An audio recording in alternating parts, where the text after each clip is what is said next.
চেন্নাই যাওয়া নিয়ে দুই বন্ধুর ঝামেলা শেষ পর্যন্ত মা মেয়ের উপর শেষ হলো।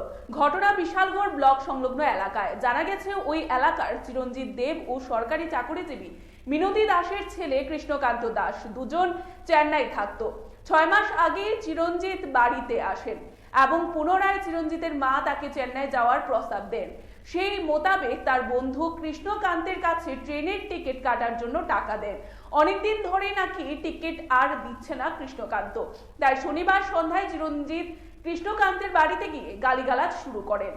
একটা সময় কৃষ্ণকান্তের মা ও বোনের শরীরে হাত দেওয়ার পাশাপাশি মারধর করেন বলে অভিযোগ রয়েছে। পরে বিশালগড় থানায় অভিযোগ জানানো হলে পুলিশ গিয়ে চিরঞ্জিতকে আটক করে নিয়ে আসেন। যুবতীর শরীরে রক্তের দাগ পাওয়া গিয়েছে। হ্যাঁ, আমার ছেলে চেন্নাই থাকে, তো চেন্নাই যাইতো বুঝলা, তার লোকে যাইতো লেগে কইছে টিকিটের টাকা দিত, তো টাকা দিছে, তো টিকিট কাটছে না দিকে ওই কারণে আইয়া বাড়ি মধ্যে আজকে তর্ক বিতর্ক করতে করতে তার মা আমার দৈরা বইছে আর আমার মেয়েরে যাইয়া দৈরা বইছে। দৈরা যাইয়া টানাটানি হেঁচড়াইয়া নিয়ে আমার গেটের মধ্যে ফালাইছে। আমার বাড়িতে ঘটনা, গেটের মধ্যে ফালাইয়া মায়ের পাওয়ার মধ্যে যাইয়া সেটা গিলের মধ্যে বাড়ি খাই, আমার পাও ছিলে গেছে, মাথার বাড়ি খাইছে। মানে কে করছে ঘটনা? এটা ছেলেরা করছে। নাম কি? কি নাম? এর নাম চিরঞ্জিত দেব। বাড়ি কোনে? বাড়ি ব্লকের সঙ্গে। আপনার বাড়ি কোনে? আমার বাড়ি ব্লকের কাছে। আমরা থেকে 3-4টা বাড়ি পড়ে আর কি। মানে কিসের টিকিট নিয়ে যাবেলা? ট্রেনের ঘটনা হচ্ছে দাদা, যে কমপ্লেন করছে এসে বিনতি দাসের ছেলে, হ্যাঁ কৃষ্ণকান্ত, ও চেন্নাই থাকে, আমিও চেন্নাই থাকি, মানে ও আলাদা থাকে, আমি আলাদা থাকি। তো আমার বাবা মারা গেছে 5-6 মাস হয়েছে, আমি বাড়িতে আসলাম।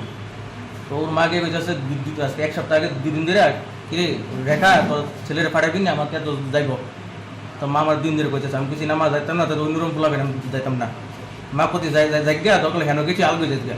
তো মার কথা শুনলে আমি ওরে টিকিটের 800 দিয়েছি, ওর মার সামনে টিকিটের 800 টাকা দিয়েছি, 33 টাকা কম। তো আমার কাছে বিকেলে টিকিটটা দিব, কেটে না দিব, আমি কিছু দেলাইছি। তো বিকেলে আমি ওর কাছে গেছি, কিরে টিকিট কই, আমি টিকিট কেটে লাইছি মোবাইলে, আমি তোর কাগজটা বাই করে দেবো।